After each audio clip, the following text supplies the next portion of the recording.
على الشاب عادل، لأنه كله بيشهد له بالأدب والاحترام، وربنا يتجاوز عنه ويغفر له. حد من إخواته كمان أو حد. ومعانا حضراتكم أخوه. أخوه هيكلمنا برضو. السلام عليكم. بقاء لله. الحمد لله. كله بيقول على عادل اللي هو الله يرحمه كان قمة الأدب والأخلاق.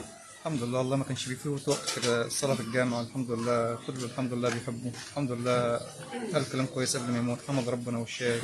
كان طلع الأكل لقمة عيش بالحلال. الحمد لله اتخذ غدر. الحمد لله. ربنا يتجاوز عنه. الحمد لله. يعني الموضوع طبعا حصل بالليل حصل. هو كان بيحب شغل بالليل، كان معاه الزباين حلو بالليل، وكان بيجيب عليهم حاجة تساعد. فطلعوا يلا مش عارفين هنقول ايه، عوضنا عند ربنا. بقال الله. هو معاه 3 أولاد. معاه وعد وجود وسهيب. أكبر جود عندها 6 سنين، سنة أولى ابتدائي. لسه السنة دي. الحمد لله. وعشاننا كبير في ربنا، ثم في الرأي العام هؤلاء ان شاء الله يا ربنا يجيب له حقه. 36 يوم ما عرفناش نوصل لاي حل. الحمد لله عشاننا كبير في ربنا، ثم في ان شاء الله ربنا يجيب له حقه باذن الله. باذن الله ربنا يصبركم ويتجاوز عنكم. الحمد لله. زي ما حضراتكم متابعين معانا ده اخوه. واحنا من قريه النصريه هنا في بشواي. زي ما حضراتكم متابعين الاهالي كلها بيخيم عليها الحزن، والناس كلها هنا زعلانه على عادل، لان هو كله شاب بيشهد له بالكفاءه وبيشهد له بالاحترام. ومعانا احنا حتى بعض الجيران او الاهالي اللي عايزين يتكلموا ويقولوا لنا عن يحكوا لنا كده عن عادل. السلام عليكم.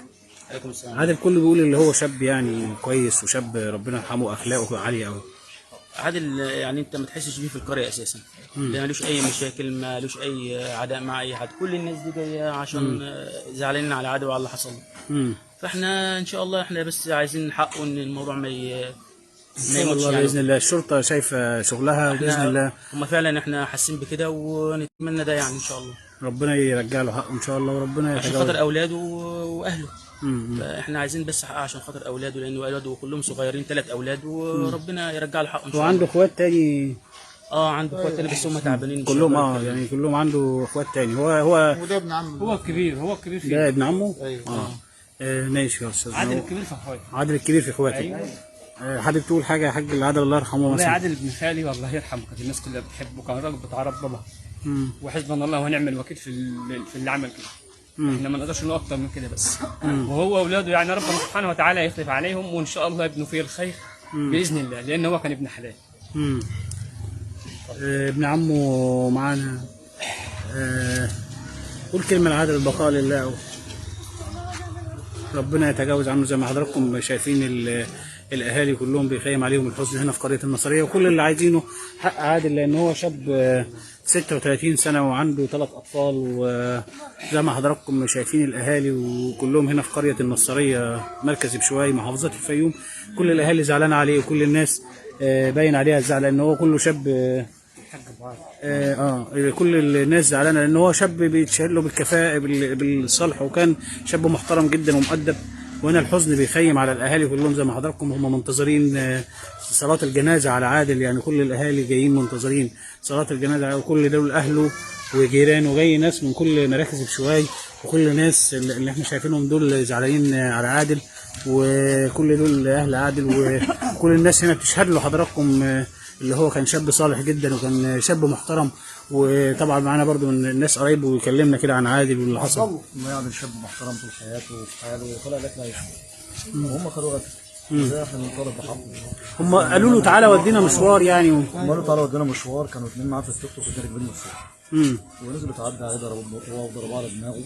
حصل له كسر في فقرات الرقبه، وحصل له نزيف على صدره. وحصل له كسر في الفقرات بتاع ظهره، واثرت على النخاع الشوكي.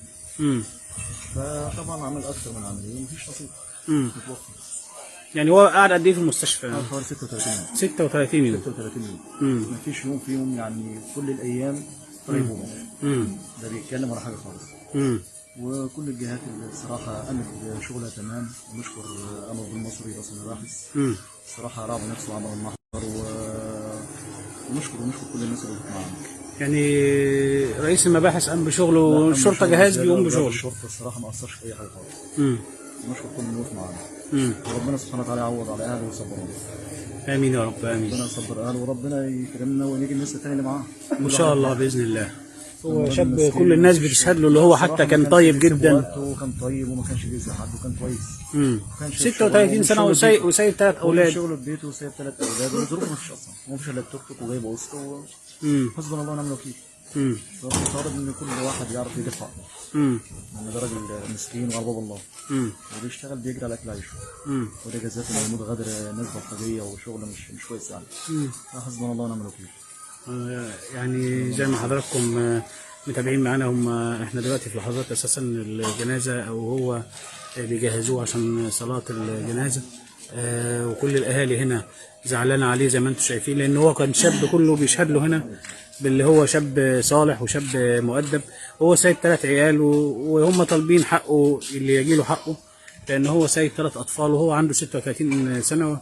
وعادل فعلا كله هنا الاهالي الناس كلها جايه هنا عشان تطلع عليه ويصلوا عليه صلاه الجنازه زي ما حضراتكم متابعين معانا. كل الناس في القريه زعلانين وكل الاهالي زعلانين، وكل الناس هنا فعلا مستنيين صلاه الجنازه على عادل زي ما حضراتكم متابعين معانا. والوضع هنا في ناس زعلانه وحضراتكم متابعين معانا. حابب تقول حاجه تانية يا حاج قبل ده عمه ولا ايه؟ اخوه؟ لا انت حضرتك؟ زي ما حضراتكم متابعين معانا كل الاهالي بتتوافد على العزاء وصلاه الجنازه. هو دلوقتي هيصلوا عليه صلاه الجنازه زي ما حضراتكم شايفين ومتابعين معانا في قريه النصريه مركز بشوي. ربنا يتجاوز عنه ويتولاه برحمته، وهم اهله عايزين حقه لانه ان شاء الله هيجي له حقه ان شاء الله باذن الله زي ما حضراتكم تابعتوا معانا. حابين تضيفوا اي حاجه يا جماعه دلوقتي؟ ان شاء الله باذن الله. زي ما حضراتكم تابعتوا معانا هنا في قريه النصريه مركز بشوي. زي ما بيجهزوا صلاه الجنازه على عادل ان شاء الله نطلب له الوقف